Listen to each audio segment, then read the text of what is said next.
when an empath breaks, you won't hear a sound. There is no shattered glass, no screaming match, and no dramatic exit that warns the world something is wrong.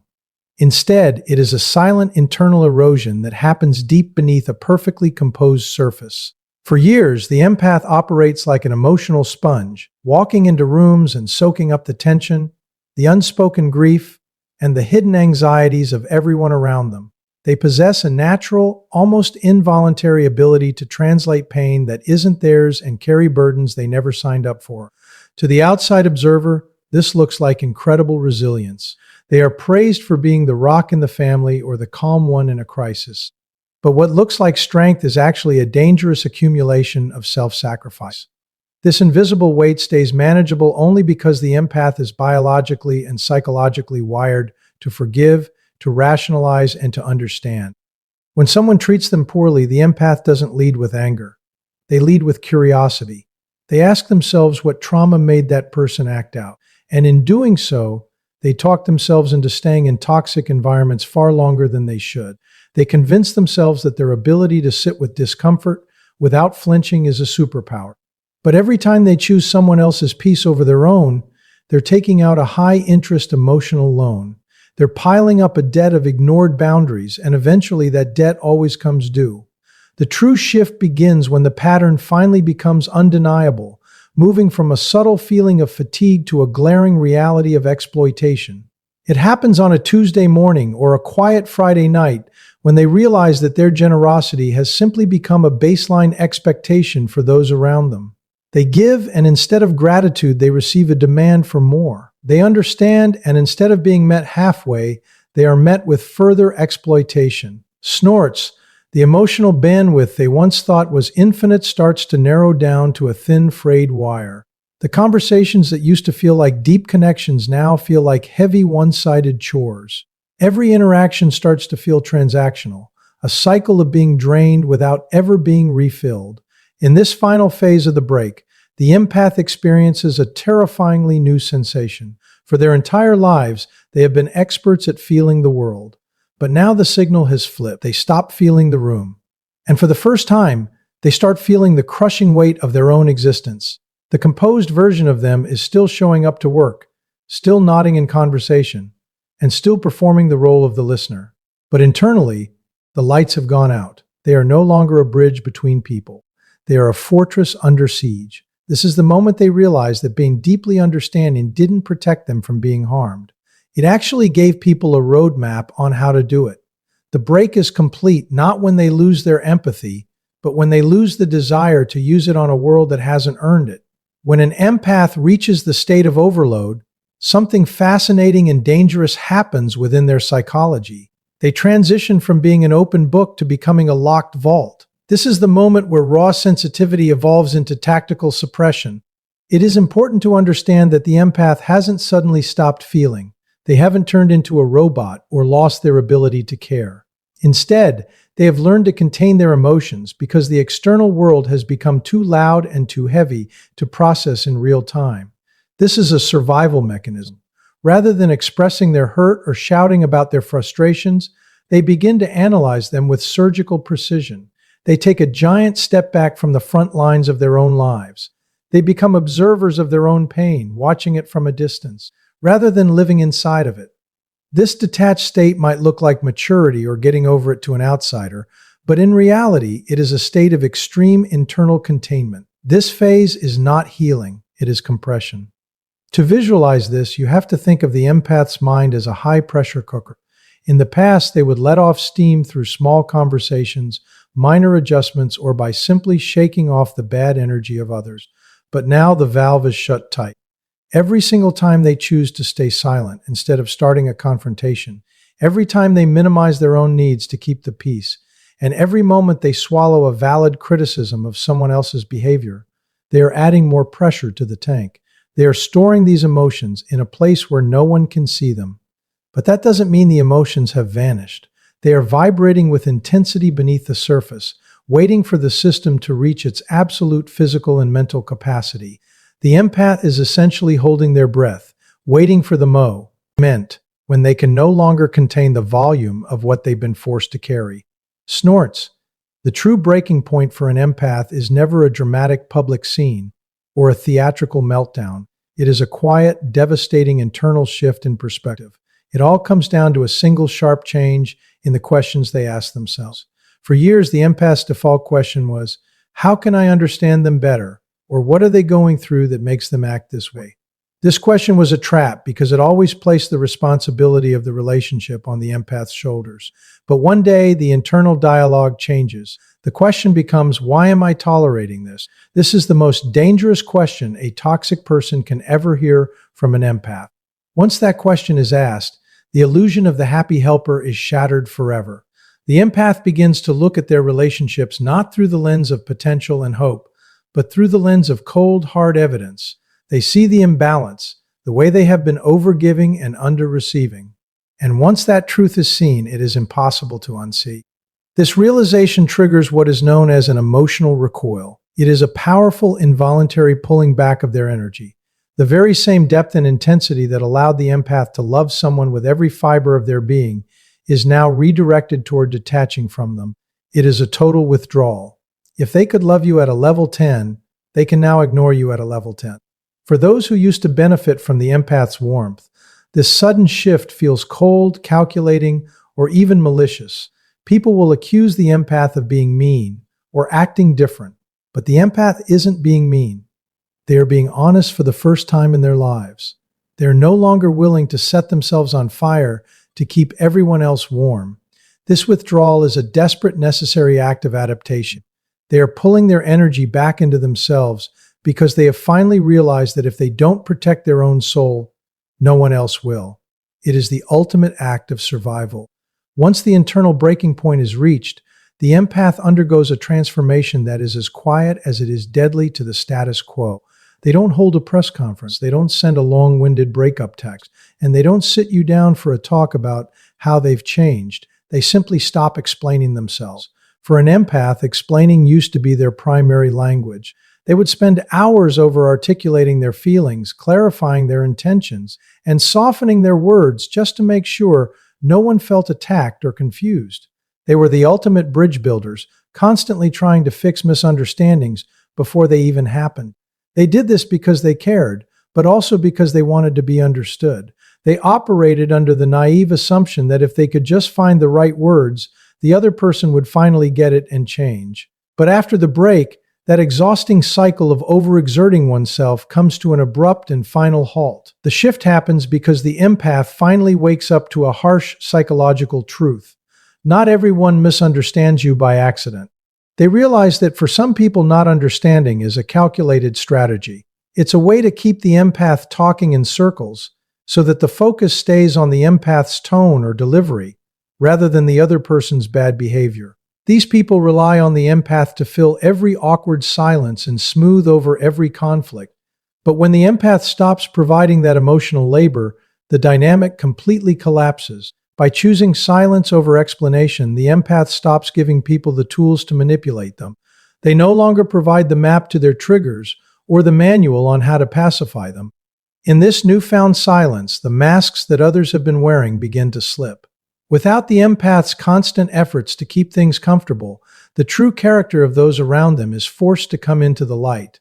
This is the moment the empathic officially transitions from a participant to an observer. It is a powerful and clarifying shift in perspective. When you are a participant, you are entangled. You are reacting to every jab, every guilt trip, and every emotional demand.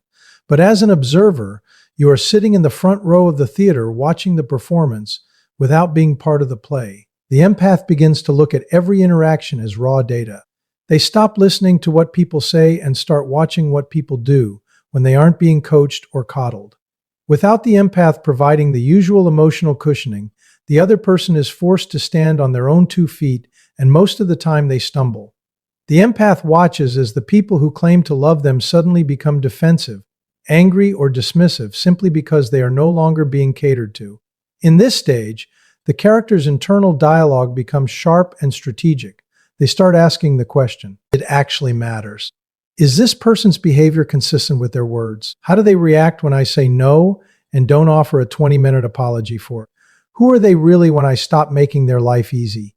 These questions provide a level of clarity that the empath has never had before.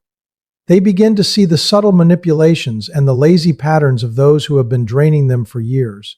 The silence creates a vacuum, and in that vacuum, the truth rushes in. They notice that the people who truly care about them will step up to fill the gap with effort, while the ones who were only there for the free ride will react with resentment.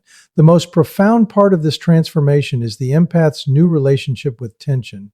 In the past, tension felt like a fire that the empath had to put out immediately. Now they let it burn. They realize that the awkwardness in the room or the friction in a relationship is not their problem to fix.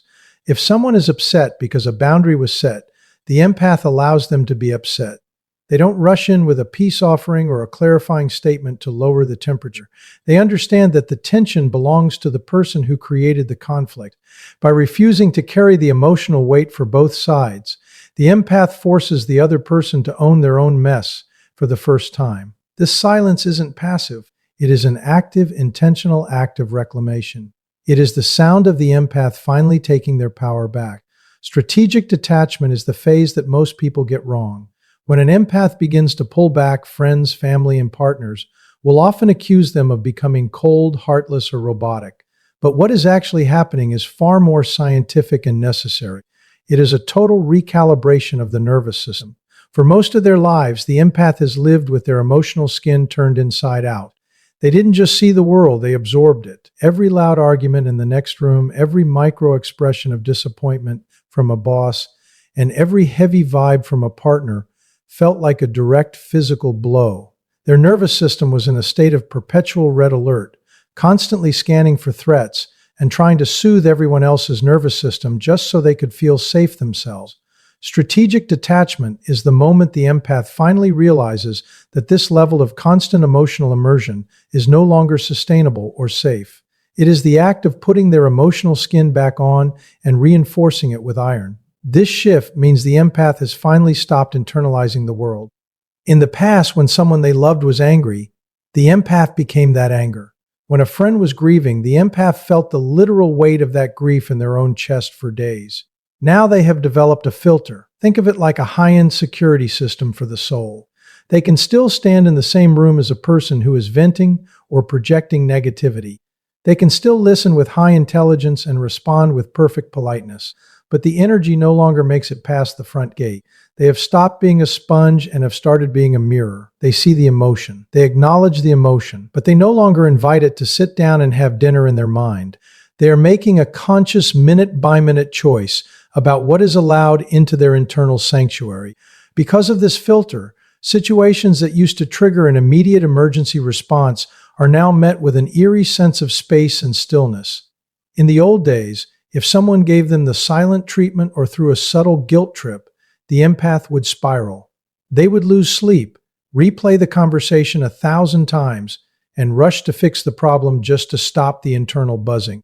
Now, when that same person tries those old tactics, they hit a brick wall of calm. The empath doesn't react. They don't panic. They simply observe. This stillness is disorienting to others because the hook no longer finds a place to latch on. The empath has created a buffer zone between the external stimulus and their internal reaction. They aren't ignoring the person. They are simply refusing to be governed by the person's emotional chaos.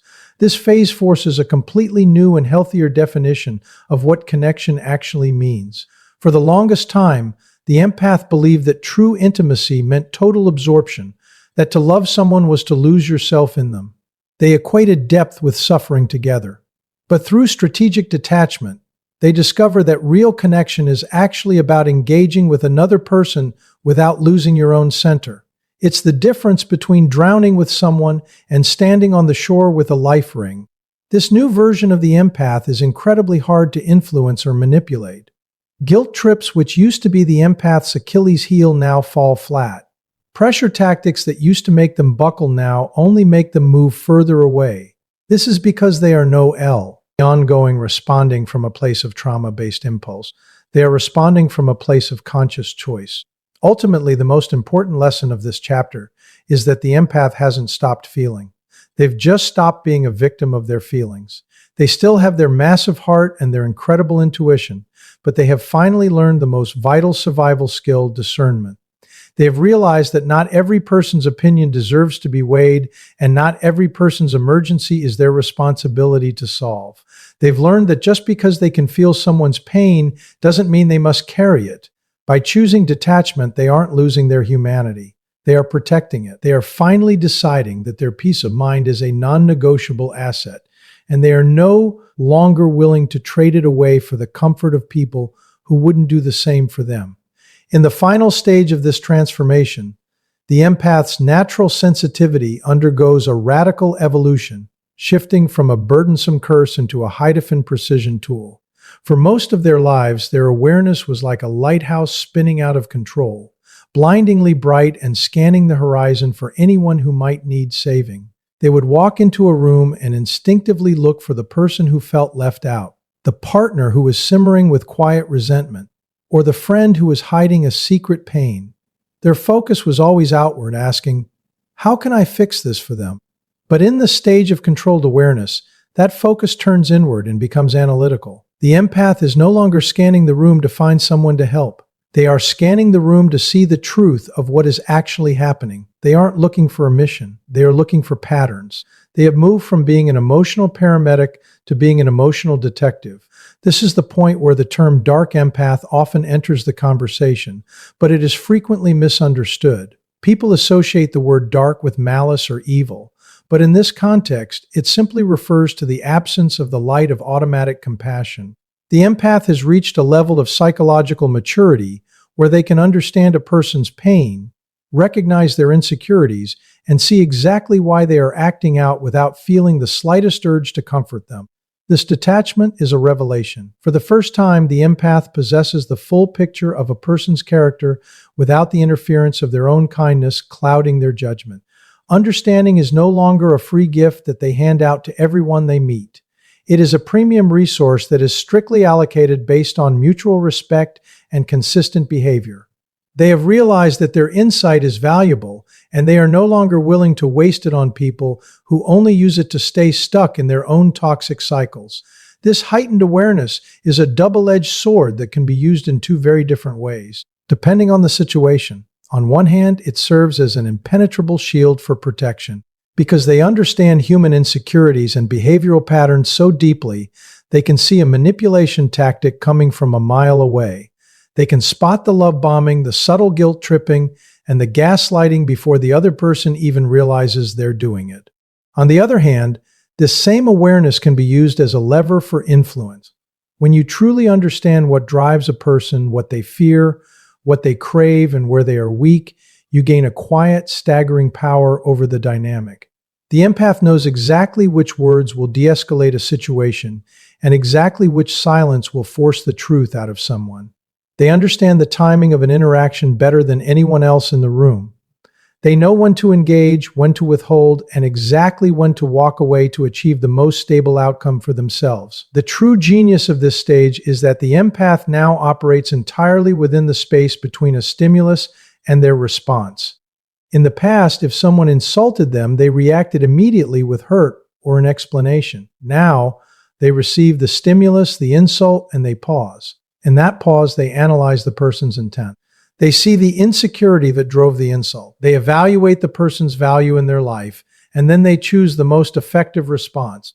Sometimes that response is a sharp truth, and sometimes the most powerful response is absolutely nothing at all. This is the definition of emotional sovereignty. They are no longer a victim of their environment.